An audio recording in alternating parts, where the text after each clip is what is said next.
हो हंगामा हमने नहीं किया, हमने देश की जनता को सच्चाई बताने का काम किया। कन्हैयालाल का दोषी बीजेपी का, और आप बोले अग्निवीर, अब बच्चा 4 साल के बाद वो कहाँ जाएगा ये बताने का काम कर दीजिए। 25% लोगों को रखिएगा और 75% लोगों को निकाल दीजिएगा। क्या पैमाना आपके पास है कि उन 25% लोगों को दोबारा रखिएगा? और दोबारा रखिएगा तो क्या 4 साल के लिए रखिएगा या जो 16 साल की नौकरी थी उस पर रखिएगा? देखिए, सच्चाई की जानकारी देश की जनता को होना बहुत जरूरी है, और सच्चाई की जानकारी के लिए है बिहार प्रदेश युवा कांग्रेस, भारतीय युवा कांग्रेस पूरे देश में यह पोस्टर रिलीज की है ताकि देश की जनता को, प्रदेश की जनता को इस बात की जानकारी मिले कि कैसे बीजेपी आतंकवाद के जरिए देश को बदनाम करने की कोशिश कर रही है। आदरणीय अशोक गहलोत जी की सरकार ने, कांग्रेस की सरकार ने दोषियों को हिरासत में ले लिया, दोषियों को हिरासत में ले लिया और उन पर कानूनी कार्रवाई की जा रही है। देखिए, जो हो गया उसको तो हम वापस नहीं ला सकते हैं, लेकिन उनको मुआवजा और उनके दुख में लोग शामिल हो सकते हैं। आदरणीय अशोक गहलोत जी ने उस कार्यक्रम में जाकर उसको उनके परिवार में जाकर रहे। सचिन पायलट जी उनके परिवार के साथ गए। कई कांग्रेस के विधायक, एमएलए, एमएलसी लोग वहां जाकर मिल रहे हैं, बात कर रहे हैं। हम लोग तो कन्हैयालाल को वापस ला नहीं सकते, लेकिन उनके गम में, उनके दुखी में लोग शामिल हो सकते हैं। बिहार कांग्रेस ने कल एक पोस्टर जारी कर करके भारतीय जनता पार्टी पर हमलावर बोला, और हमला इस कदर बोला कि रियाज, जो कि कन्हैयालाल का हत्यारा था, उसका भारतीय जनता पार्टी से कनेक्शन था, और उसकी फोटो शेयर की भारतीय जनता पार्टी के सदस्यता की लेकर के, और दिखाया गया कि जो रियाज है वो भारतीय जनता पार्टी के जो एजेंट है और वही देश में उन्माद फैला रहा है। इन सभी मसलों पर हमारे साथ में है युवा नेता हैं विशाल यादव, कांग्रेस के। आप लोग क्यों पोस्टर इस तरह से करवा रहे हैं?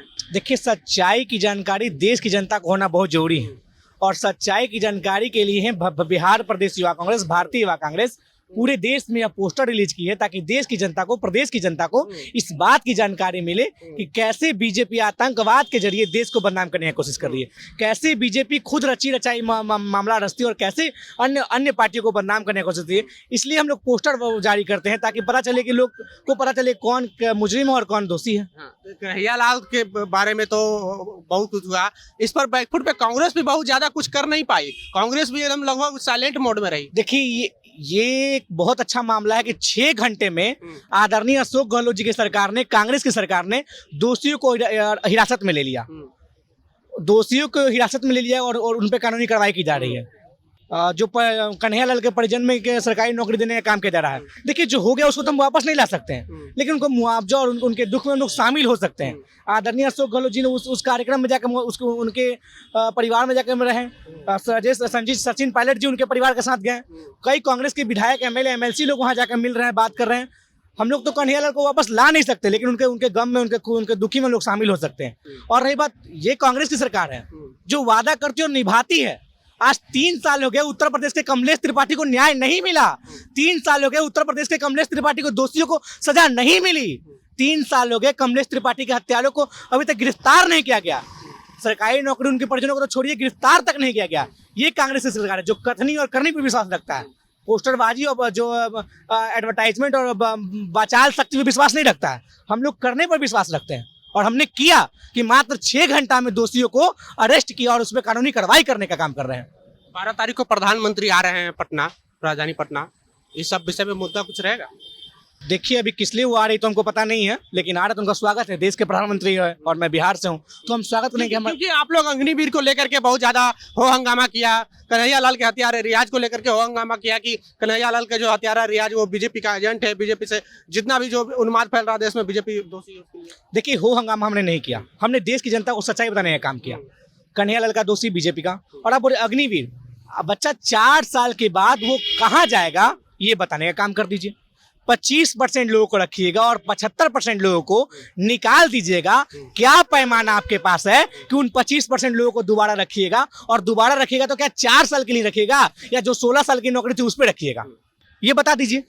हम लोग कभी उन्माद और ये शांति फैलाने का काम नहीं करते, हम लोग सच्चाई बताने का काम करते हैं। ये बीजेपी की मनगढ़ंत कहानी है जो उलूल जुलूल बोलने पर विश्वास रखता है। हम लोग उलूल जुलूल बोलने पर विश्वास नहीं रखते हैं। विशाल जी, प्रधानमंत्री नरेंद्र मोदी के नाम से एक फेसबुक पे ग्रुप है, बहुत बड़ा अच्छा खासा फॉलोवर है उसका। उस पे एक पोस्ट आया है, हिंदू को कोई हथियार रखने की जरूरत नहीं है, सिर्फ 5 साल में एक बार कमल का बटन दबाने की जरूरत है और हिंदू सुरक्षित है। मगर हिंदू वो भी नहीं कर रहे हैं। कहा नहीं आप ये सब? हिंदुओं की सबसे बड़ी भूल कमल की फूल। भाई 1100 में पटना में सिलेंडर मिल रहा है तो क्या हिंदू नहीं खरीद रहा है? हमें दे दो 200 में सिलेंडर, जिसको 50,000 में देना दो 50,000 में सिलेंडर। और भाई हम हिंदू, हम ही को 200 में दो ना भाई। तुम जितने धर्म जाति लोग हैं उसको 50,000 में दो, हम मना नहीं करेंगे। हिंदुओं की सबसे बड़ी भूल, मैं तो कहता हूं पूरे देशवासियों की सबसे बड़ी भूल कमल का फूल।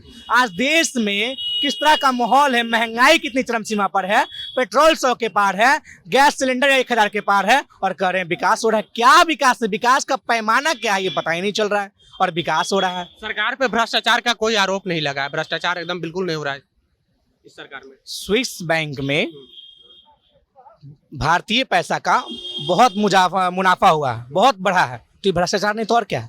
आप तो कहते थे हम विदेश से पैसा लाएंगे और 15-15 लाख रुपए देंगे, लेकिन पैसा लाए कि नहीं लाए तो पता नहीं है। लेकिन भारतीय पैसा विदेश में जाकर चला गया और स्विस बैंक में भारतीयों का पैसा दोगुना हो गया, ये देश की जनता जान गई है। तो भ्रष्टाचार नहीं तो और क्या है? कैसे जैसा 5,000 लगाकर करोड़ों करोड़ रुपया कमाते हैं, ये भ्रष्टाचार नहीं तो और क्या है? तो ये थे हमारे साथ कांग्रेस के युवा नेता विशाल यादव। बहरहाल आपको हमारा बातचीत कैसा लगा, आप अपनी प्रतिक्रिया कमेंट बॉक्स में जरूर दें। अगर आप यूट्यूब चैनल पर देख रहे हैं तो चैनल को सब्सक्राइब कर लें, फेसबुक पेज पर देख रहे हैं पेज को लाइक कर लें। बहुत बहुत धन्यवाद।